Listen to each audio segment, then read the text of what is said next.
Motorists hoping to save money and the environment with a fuel-efficient car may want to take a closer look at what their vehicle has under the bonnet. Canadian researchers have found that some engines designed to cut carbon dioxide emissions may actually emit more soot and toxic compounds from their exhausts than other engines. They claim manufacturers and consumers may not be weighing up the environmental costs of their new vehicles in the drive for more efficient vehicles. It suggests that while the cars may appear to be using less fossil fuels, they are potentially having a worse impact on the environment and people's health.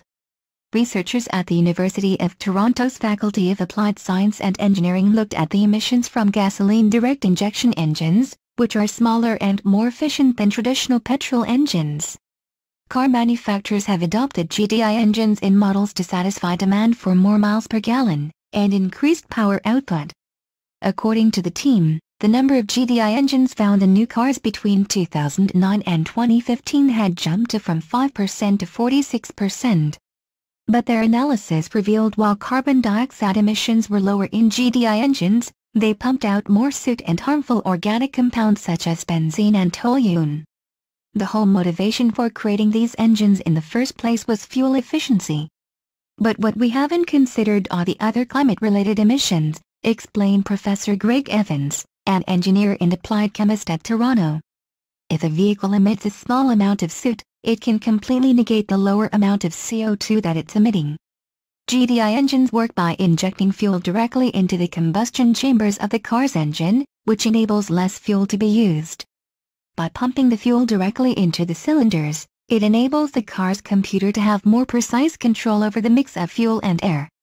This aims to deliver more bang for the driver's buck through more efficient burning of fuel and more power delivery.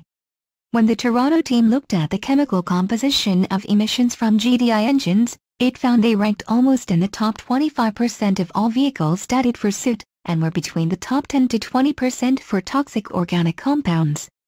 But when considering the net benefit of a driver's green choice on the environment, they had to incorporate factors such as the composition of the fuel, the local temperature and the lifetime of the vehicle. One of the factors which can increase the amount of soot produced is the quality of the air which hits the engine's intake system. In cities and built-up areas, the air is likely to have a higher proportion of fine particles which could make it into the engine. Over time, this can clog up the system, leading to less efficient fuel combustion and more soot. Recent research has shown that fine soot particles from car engines can have a dramatic impact on health and are implicated in breathing problems and an increased risk of heart disease and strokes.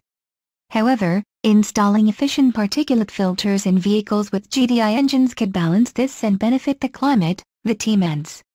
We found that in some cases, you need up to a 20% improvement in fuel economy in order to offset black carbon emissions, said Dr. Naomi Zimmerman, lead author of the two studies which will be published in two papers in the journal Environmental Science and Technology. Offsetting the black carbon might be realistic in a place like California, where fuel composition is more strictly regulated and seasonal temperatures fluctuate less, but is harder to achieve in Canada. According to the team, industry experts predict that more than half of cars on the road by 2020 will use fuel-efficient engine types. But the net effect of such a huge transition on the environment is unclear.